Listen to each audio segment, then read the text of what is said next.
It is Motorcycle Awareness Month. Hello, welcome to another chat with one of our fantastic ambassadors. Of course, Motorcycle Awareness Month has been postponed 1 month, usually September, to kind of coincide with the first month of spring. This year, October, due to the COVID situation. And it is the month where ACC sees a spike in motorcycle-related crashes. So what can we do to combat that? We can work on our skills, work on our gear, make sure our bikes are up to scratch. And let's talk now with one of our Motorcycle Awareness Month ambassadors. It is Avalon Biddle, fastest racer in New Zealand, or at least one of the fastest racers in New Zealand. Hello. Hey, how's it going? Great. Hey, thanks very much for taking the time to have a chat. First question I've got for you is if we've been off the bike for a bit, similar to you with an off season, how long does it take you to get back into the flow of things? Do you just dive in and hope that everything's kind of holding together from being off the bike for so long, or what's the story? I wish it took a lot less time to get back up to speed, but myself in particular, I'm probably quite cautious getting back on the bike after a while, which I think is a good thing. And I know all racers experience the same thing as me, where you expect to just take off from where you left off kind of thing, and you head out to the track and same bike, same tires, same everything as where you finished your race season.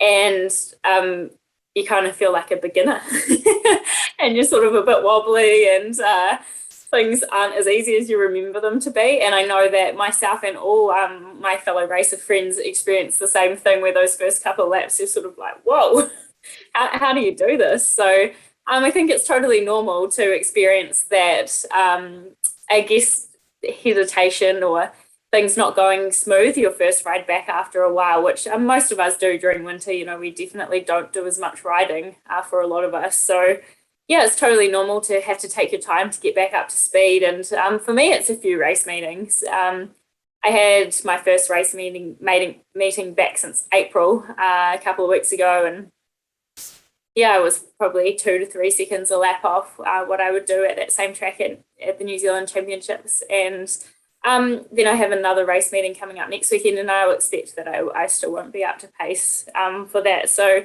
you just have to do it, though. You have to take those small steps to get back into the swing of things. Is there anything else you yourself do in the off season, to kind of keep your eye in? I mean, do you do any road racing or road riding, or do you do any ride forever courses, that sort of thing?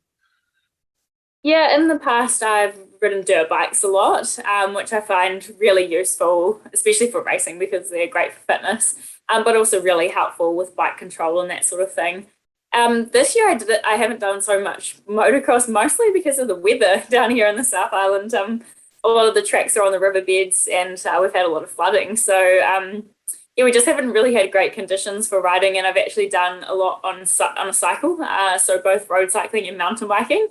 And I am surprised how much of the skills translate. Like even out there on the mountain bike, I'm thinking to myself, about looking ahead and widening that field of vision, and all those skills that you learn both on track and through doing things like ride forever courses. And it's amazing how they translate into other things. So there's definitely ways of practicing throughout winter, but I think the best thing is enrolling in a ride forever course, or some coaching, or going for a ride with some experienced, like really high quality riders or friends, to just get back into things, because yeah, it's just not the same as being out there on the road in the heat, and and opening the throttle, I guess. Have you got any tips, or maybe what do you do when your bike's been in storage for a few months? What are the sorts of things you look at before you get back out on the bike after it's been away for a bit? Yeah, I've literally just been through this with the race meeting a couple of weeks ago. Disclaimer, I'm not a mechanic. I've definitely had people help me prepare my bikes, and people who I trust. So I had my bike sitting there. I'd crashed it in April, the last round of the New Zealand Championship, the last race of the season, crashed out and literally hadn't touched it. So yeah, I rang up my friend who is a mechanic, and he came over and helped me prepare the bike. So firstly, because it had been crashed, we obviously stripped it down a lot more than you would, but even just the basics like an oil change, lubing the chain, just a general bolt check, We went to the extreme of draining all the fuel out and putting fresh fuel in it. And yeah, just checking the basics, like even the throttle return, we found the throttle was a bit sticky, which could have been the result of the crash, or it could have just been through lack of maintenance throughout the season when you get busy racing. And I have 2 bikes, so things can get a bit messy. So just checking all those basics, like, and we did a full brake service as well, that you don't really have time for in the middle of summer when you're riding all the time. Doing things like that, getting the brakes serviced, even servicing your suspension is something that I'm getting done at the moment. So a general bulk check and a general service is a great thing, but also it's probably a good time to service those parts that you don't do so often. I suppose if it's a road bike, a good idea would be just to put it in for a WOF check, right? Yeah, absolutely. They're going to pick up anything there that's not quite right. And you mentioned you had an off. When you have an off, or just at the start of the season, what kind of things do you look at as far as helmets and gear and boots and all that sort of thing goes?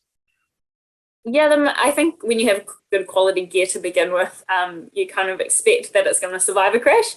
That's, for me anyway, I really do invest in high quality gear because crashing is unfortunately kind of part of going racing. So yeah, as much as I expect that it's going to withstand sliding down the road, just check it for some general holes and that sort of thing.